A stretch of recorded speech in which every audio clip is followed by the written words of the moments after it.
And welcome, Title Tribe. Welcome back to another offseason breakdown. It is me, George Reed. As you can tell, we are doing the Cleveland Browns. With me is my co-host, DJ Prue from Playing with House Money. And our special guest today is Mr. Garrett Bush from the Barbershop. And let's go ahead and get into this. What's up, Title Tribe? We appreciate you watching the show. If you want to catch up on all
All right. Let's jump right into this dog pound.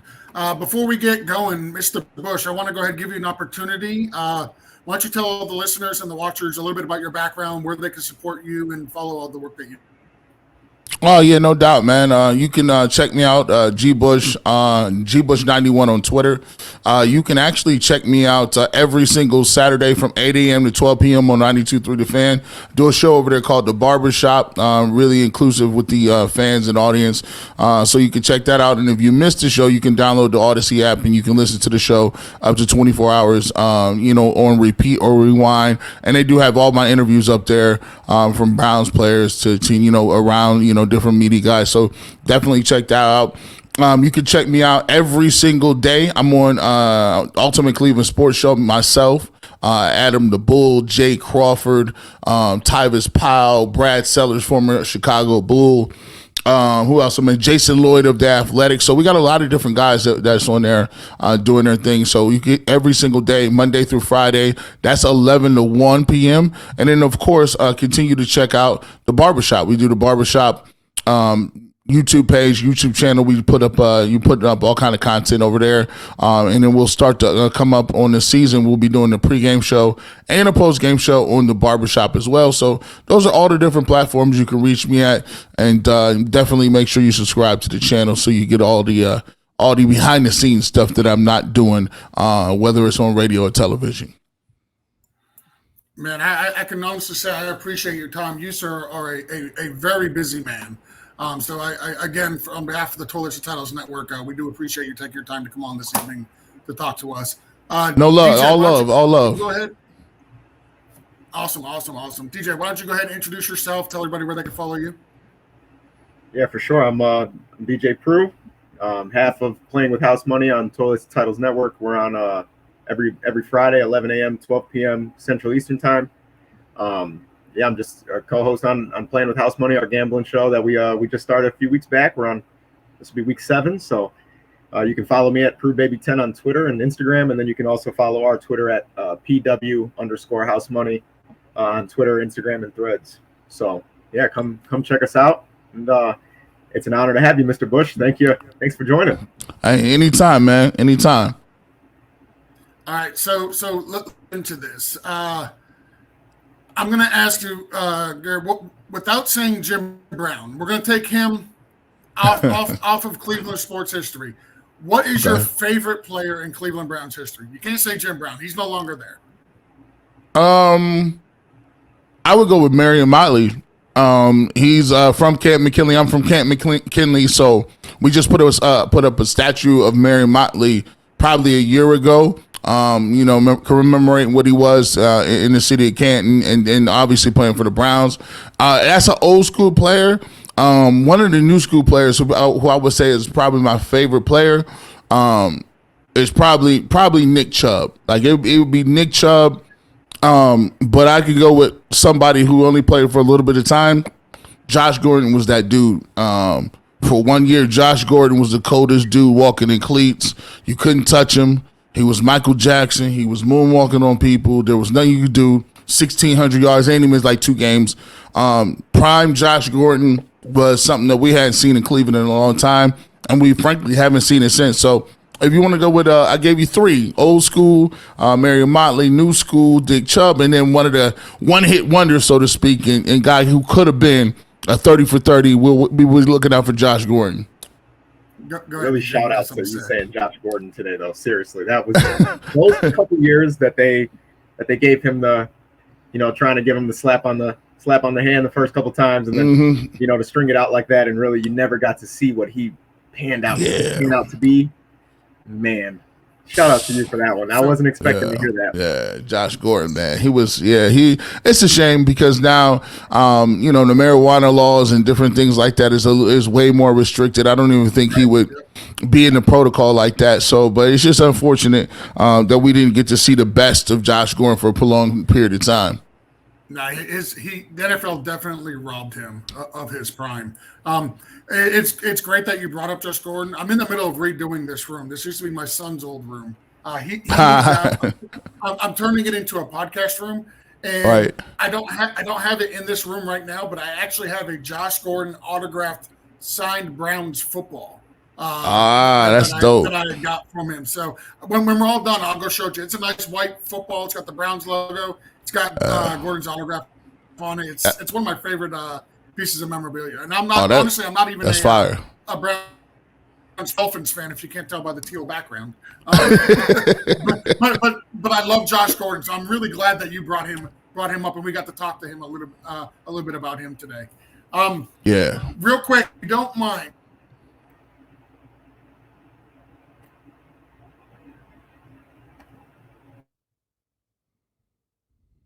They may would have expected half of the.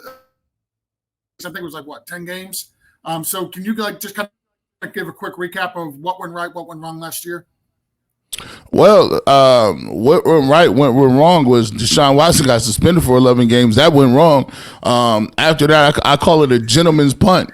That was it. That was all she wrote after that 11 games. I mean, I remember when the sentence came down for the 6, we was like, okay. All right, we can do something with the 6, you know what I'm saying? We just have to have Jacoby Brissett, just manage all of the cliches. Just manage the game. Don't turn the ball over. Lean on your running game, and hopefully the defense can. And then none of that happened. Jacoby Brissett actually did play pretty well, but our defense was trash. Joe Woods, Joe Woods ended up getting another job too. So just from what they did, defensive standpoint. Then you had the whole Myles Garrett thing. He flips his card in the 3rd or 4th week. He plays pretty much the whole season injured. John Johnson III, was our big signee a couple years prior to that. He never really panned out to be what we thought, missing blown coverages and different things like that. We lose all our linebackers, all of them. Every one of them ended up on our injury reserve. And, you look back at the season and you just say, wow, man. Was it all bad? No, because in the midst of those little things, you still had Nick Chubb with over 1,500 yards. Mark Cooper had 1,200 yards. Really, first time we had a receiver that was came in and solidified and did his thing and showed up. Joe Bitonio had just another all-pro year. Myles Garrett, even though he flipped his car, he got 16 sacks. So we had a bunch of – I like Martin Emerson. Martin Emerson came in, showed up out of Mississippi State, and he's a guy that looks like he's going to be a top corner in this league. He keeps progressing. And so we did have some bright spots here or there, but we just never quite put it together. I think, Deshaun came back, and we were looking to see if he was going to have that same ability to play like he was playing before. And I'll tell you what, I kind of underestimated how rough it could be when you're trying to come back and play, because you're looking at it from a standpoint, and he had already missed a year and a half, 11-game suspension. He was not allowed in a facility, couldn't practice. It was just tough. He got back and he looked like a guy who hadn't played in 2 years. So all that being said, it was a rough one for the Browns. And now, going forward, you're looking at a situation where it's this is make or break. I mean, you look at that doggone schedule. They set the Browns up for that. They gave you a bye to get you up out of here. They was like, we're gonna give you every AFC North team, and then if you lose these, we're gonna get you up out of here at that bye week. So we get everybody together. And by the way, we do have Jim Schwartz and Bubba Ventrone who can take over. And there's an offensive coordinator here. If we do decide to fire Kevin Stefanski, you still got Alex Van Pelt that's going to call his own plays. So it's set up perfectly for them to take an L. I don't think it'll come to that, but all the pressure in the world is on them in the first few games. I noticed that one of the first. We got to backpedal a little bit just so we don't go too far. I noticed you could clearly see Deshaun's rust. Yeah, and then to also see Amari Cooper really come into his own. He had some spotty weeks, but he had some weeks where it was like, okay, yeah, this is still Cooper getting here. With that being said, and looking into those bright spots for this season, I want to know if you could go with two guys from any of the other 31 teams, not including a quarterback. Who do you add onto the Cleveland Browns to make them a contender this year? Well, first of all, I think they are a contender, as constituted. Now, okay. Now, I mean, you can say there's fringe. You're a fringe type team. I would say they're missing one. They're missing a receiver. And the reason I say receiver, DeAndre Hopkins was on the market. He just signed. Obviously, went to Tennessee. We were interested in him because you look at it, Elijah. I like Elijah Moore. I do. But at one point in time, they liked Elijah Moore in New York too, and But I mean, anybody. If you could snag any team's guy, who would those two guys be? You throw them on Cleveland right now. Well, listen. So I'm gonna stay with the receiver room. Go ahead, give me. Let me get what's the name real quick. Let me get Tyreek Hill. Let me get Tyreek Hill. He said he was trying to come a little bit earlier too. He said last year I was trying to get to Cleveland. Man, you give me Tyreek Hill and Amari Cooper and all the other dudes running underneath, I'll take it. And then that defense, I really like our defensive line. I like Zadarius Smith. I like Dalvin Tomlinson. You know what Myles Garrett is, but if you want to just go ahead and just be a cheater, just give me Aaron Donald or something, and then now I'm good. I ain't gotta mess with nothing. I'll rush for every play. Shoot. So it's funny with that question because every time we ask that question, and Aaron Donald, don't get me wrong, greatest defensive lineman arguably in the history of the NFL. He is always added to everybody's team. So I'm gonna have to start putting a caveat that when that question gets asked, you can't take Aaron Donald. Right. Immediately he's give me Aaron Donald. I want him on that defense. Give it to me. Yeah, it's like getting the first pick. It's like getting the first pick in fantasy football. People just running to the table. Patrick Mahomes! Patrick!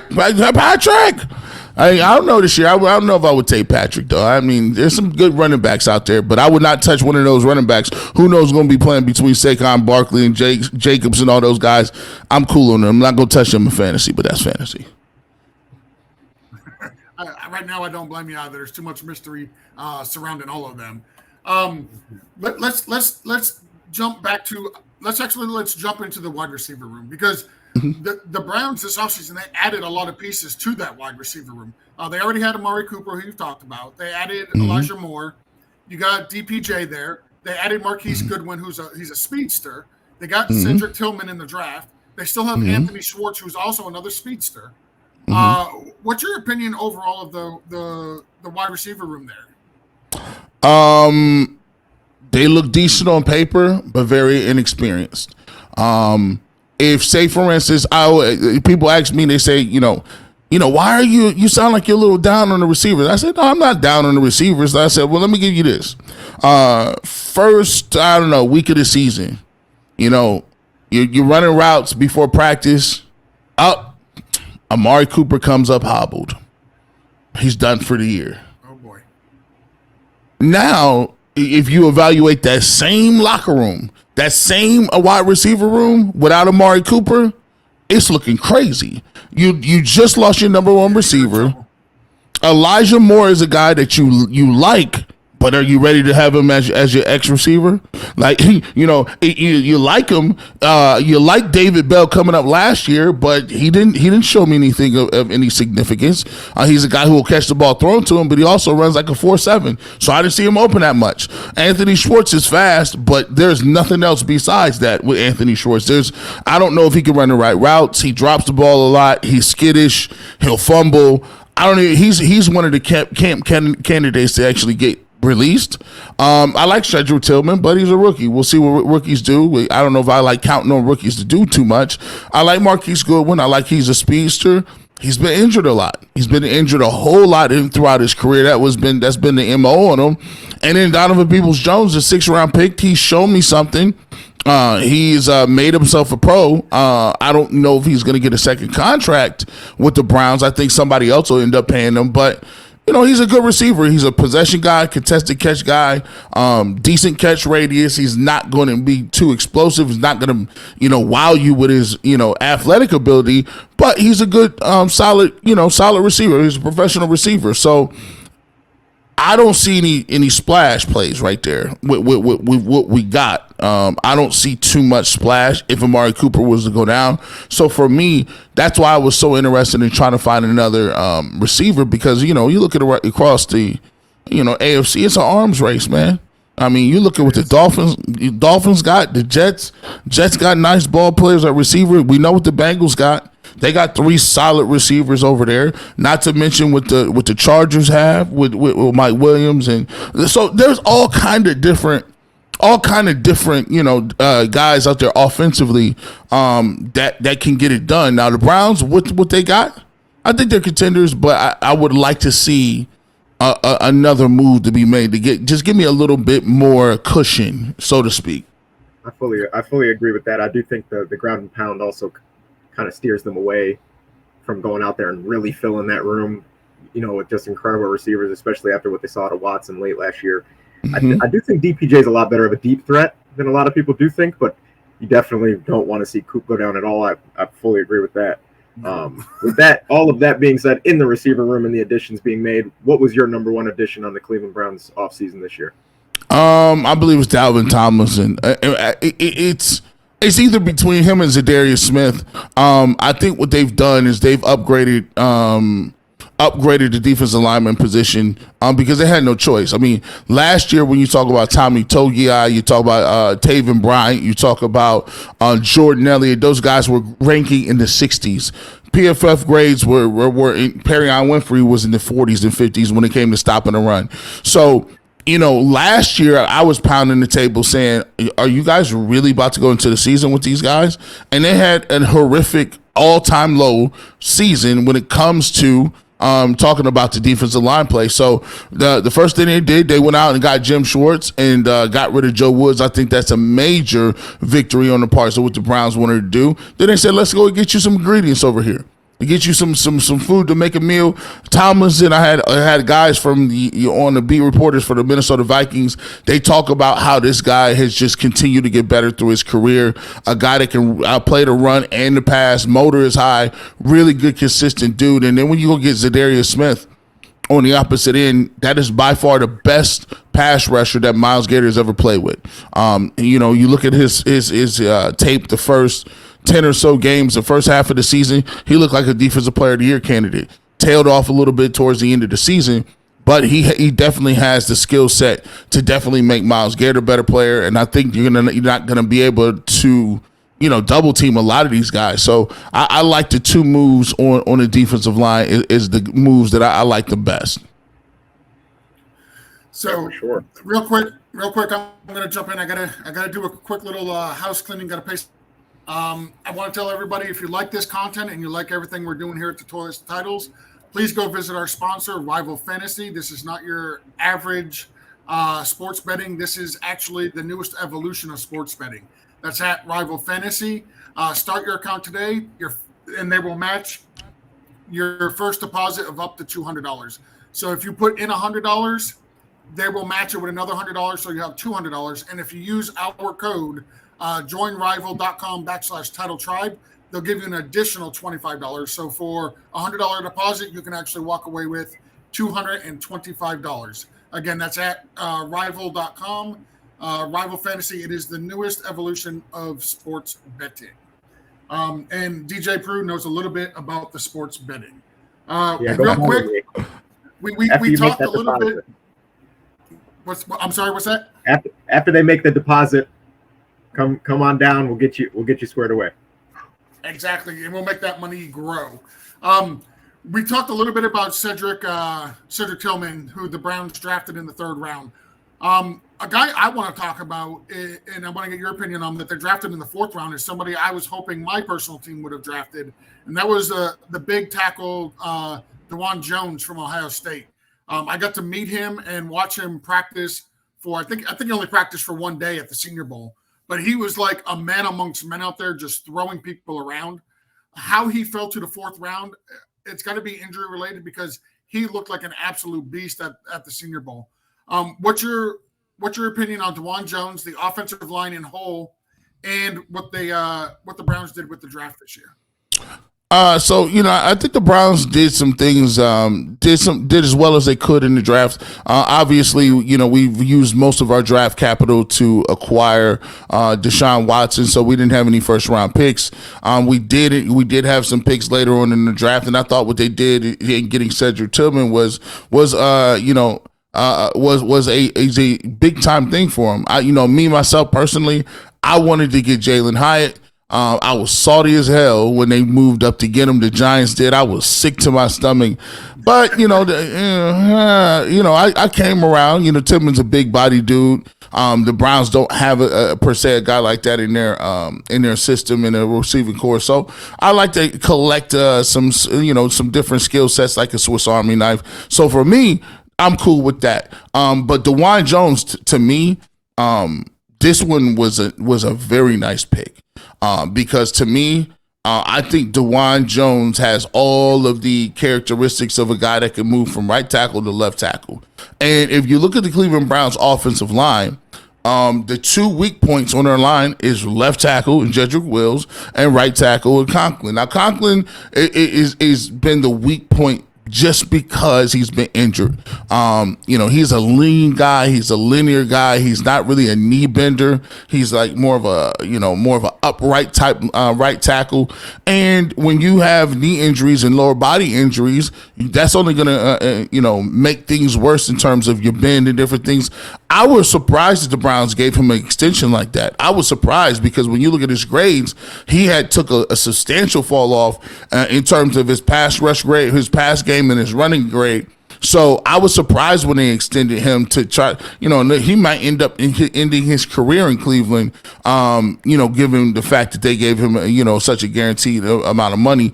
But for me, Jedrick Wills is the guy to be looking forward to. Jedrick Wills is a guy who, a lot of people, he's on a lot of people's do not call list. He plays, he does not finish plays. He has a propensity that if a guy beats him, he just turns around and looks and just stares into the ether. And sometimes people, they question his motor and his nastiness.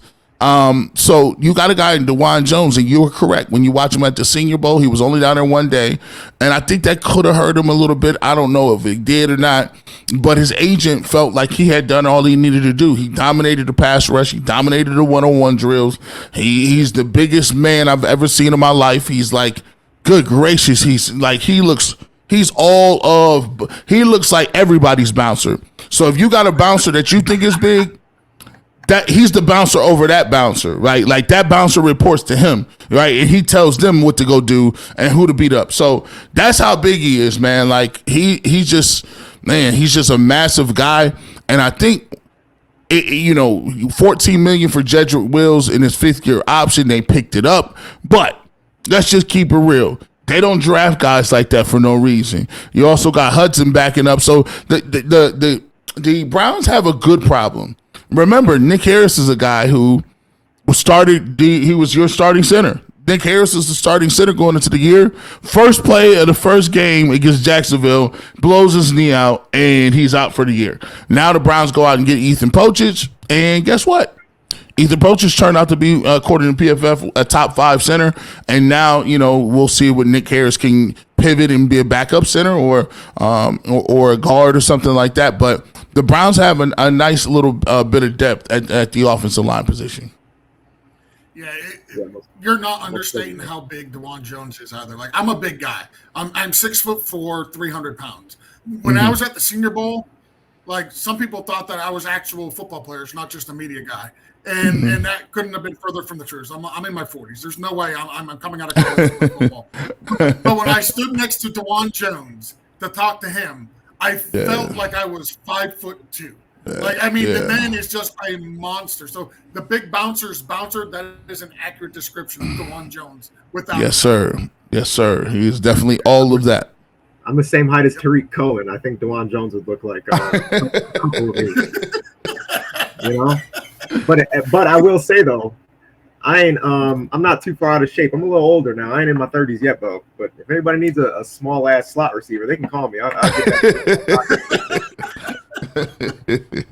So be careful. The Giants might call you. They love slot receivers. They got like 7. And that's perfect. And it's perfect you bring up the Titans because I wanted to bring up another workhorse for his team that seems to sometimes get overlooked. And now that he's going to be like the main guy, it's looking like. I want to know what you think he's going to do this year. I want to know if you think are they going to put a pitch count on Nick Chubb, or what do we expect from the running back room this year? Oh my goodness, man, the people in Cleveland. So I'm in the middle of doing a video, right? And the middle of the video is the premise is that Nick Chubb is still the key to the offense, right? And I don't mean in a sense that, they got to give him the ball 800 times or whatever the case may be, even though I did break the story on how, they do have him on an imaginary pitch count. I was interviewing Nathan Zagur, and he talked about how they believe that after 18 carries, Nick Chubb has diminishing, I guess, returns on what he can do. To me, that's absolutely ludicrous and ridiculous. I'll die on that hill when it comes to analytics about certain things. But when it comes to Nick Chubb, my thought process is this. As an offense, you got Deshaun Watson, you got some of these pieces and parts that are movable and different things like that. What I want to happen is I really feel like you're trying to set something up where you got Deshaun Watson that can use his legs. Nick Chubb can use, obviously, 5.2 yards per carry. And what you want to do is you want to establish the run in non-traditional run formations where it could be passed. And the reason that you do that is because people say running backs are devalued, right? You can get a running back a dime a dozen anywhere, right? So you don't need a crazy running back. You're going to pay a lot of money. And also people say, well, look, you're throwing the ball more and more and more. You got to throw the ball. Don't worry about running it. But the way I look at it is this. I got Nick Chubb. And if you think the running back is diminished, let's talk about the linebackers that are diminished. Linebackers are even more diminished than your Nick Chubb. There's no Ray Lewis's runner, no Derek Brooks, no Brian Urlacher's roaming the middle no more. So now what you have is you usually have two of your linebackers coming off the field being replaced with the nickel linebackers for coverage, and you're bringing in another corner to guard the receivers. So now you got 3 guys that are basically replacement level guys. So what I want to do is I want to exploit some things. If you think running backs ain't no good, well, let me go ahead. Let me get down to your 3rd and 4th linebacker and some small nickelback that weighs 165 pounds, and then good luck tackling Nick Chubb, who already is one of the most elusive guys according to PFF. He's already has one of the most broke tackles. He's already getting 5.2 yards per carry. So now think about it this. We got guys like DeJuan Jones and got one of the best offensive line coming out, and you're in 3-4 wide receivers. You're going to have to go nickel. And when you go nickel, we're still going to run the football on certain downs. And now, because you can't tackle, it's the OTAs. You don't even practice tackling in the league no more. What you got setting up is a bunch of guys who don't tackle, who got 2 or 3 backup linebackers and a nickelback trying to make tackles. in space on one of the most elusive, hard running backs in the game. Oh, and by the way, we still can run read option. Oh, by the way, quarterback draw is still on the table. Quarterback power is still on the table. So you might want to prepare for that too. Tell your ends to keep contained. And now when the play action comes, you got guys wide open. Now you get your chunk plays. Now you got to, that's the way, in my opinion, that's the way you innovate out of what everybody else is doing. Yeah, you need to throw the ball, but if you got a guy like Nick Chubb, I'm still using him. I just got to innovate and figure out ways to do it and make sense for me. For sure. Got to keep him honest.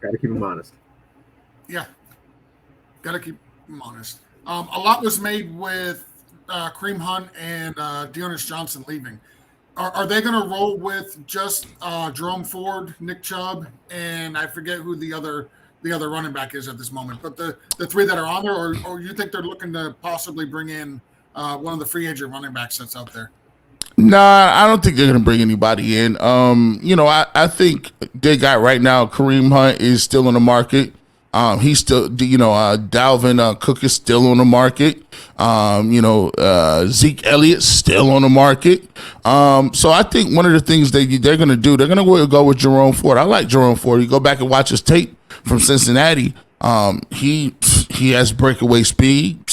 He got some of the same traits that Nick Chubb has shown before. He's a kid that was, went to Alabama, so he's not like some Mid-American Conference guy. No disrespect. I went to OU, but he's not a MAC guy. He's been playing in SEC. He got recruited by higher people and higher schools like Alabama. So for me, they're just gonna roll with Nick Chubb, and they'll allocate some of the the funds and resources that they would have spent on a high price second round back or second tier back. They'll take that and use it on something else. So I think they'll be fine at the backup running back position. Now, if something happens where Nick Chubb has to, take some substantial time off during the season due to injury, then we're gonna have to revisit that, because at that point I need a little more concrete than doing with Jerome Ford as my bell cow back. Yeah, it's kind of like what you said with the receivers. Like, you like Amari Cooper, but if he goes down, you're not liking what you see. And the same thing is kind of being said with Nick Chubb. Not like yep. I completely get it. Do you want to hit him with another one? We've gotten plenty. I think we've hit every position too. Actually, besides the DBs. Now that I'm thinking about it, let's get one more, because I do like a guy that they got. And actually, shout out to Bolingbrook, Illinois, and Bolingbrook High School. You guys got a rookie by the name of Cameron Mitchell.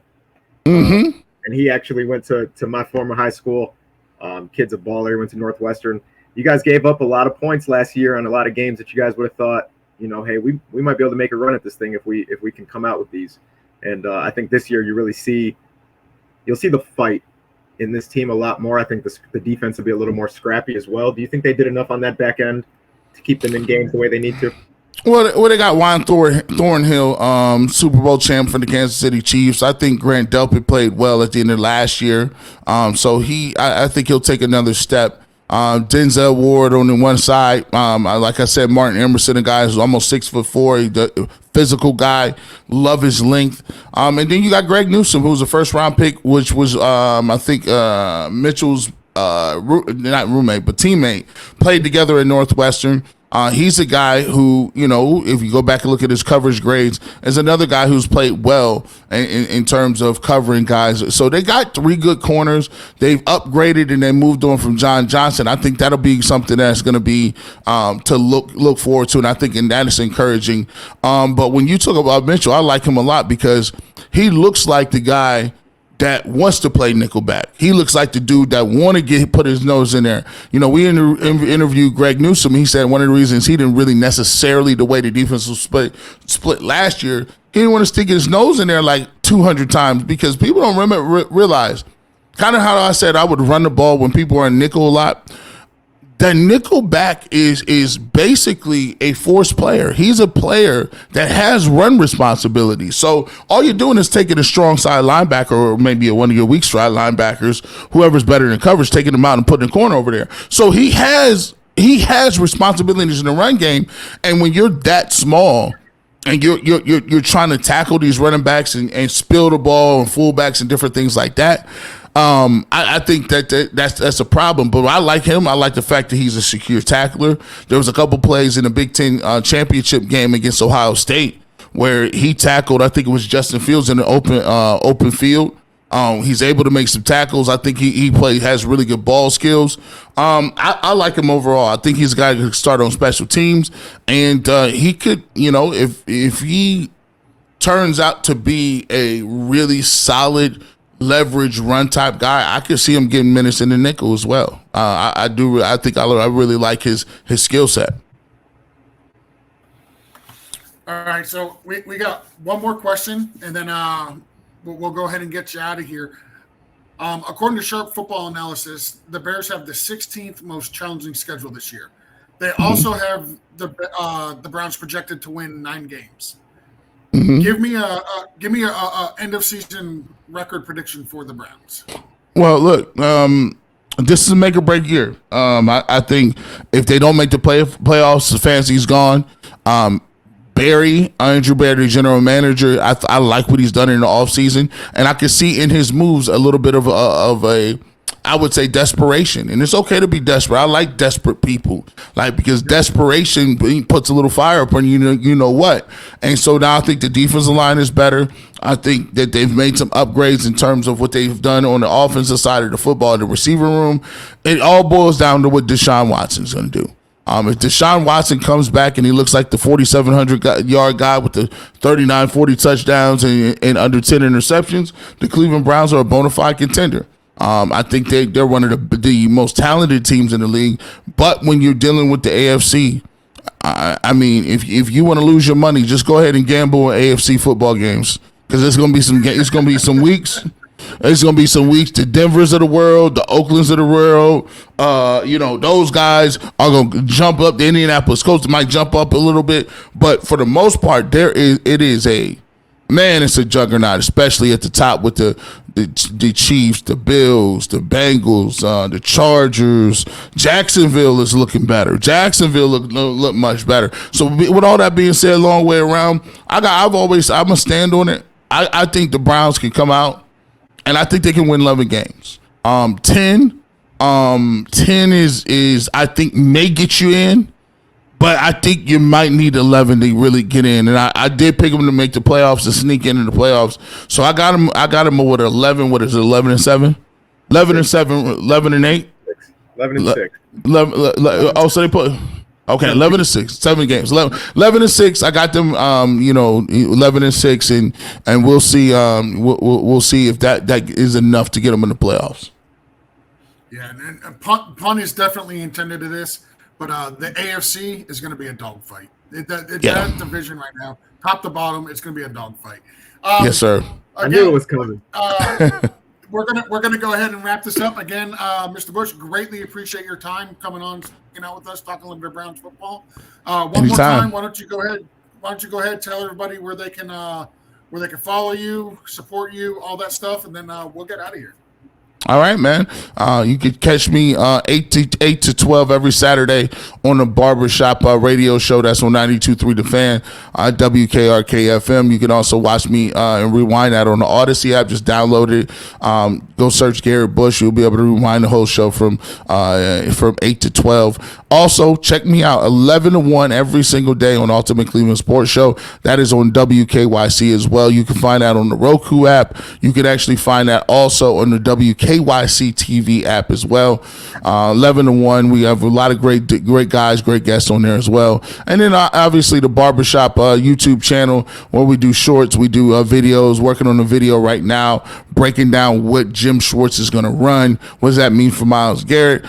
So we're doing a 3-part series on that. So check that out, and you can definitely subscribe to the channel, YouTube channel at Garrett Bush. At Garrett Bush, you search it, it'll come up. And other than that, you can follow me on Twitter at GBush91. Awesome. Thank you very much. Again, appreciate your time coming on. For myself and for DJ Prue, Title Tribe, we'll see you next time. Here's a message from Coach. Subtitle Tribe, we appreciate you watching the show. If you want to catch up on all of our college football content, make sure you subscribe to the CFB Nation by clicking their link below. Make sure you subscribe to the Toilets Titles Podcast Network by clicking our link below. And make sure to catch our other content by watching these videos to the side of me.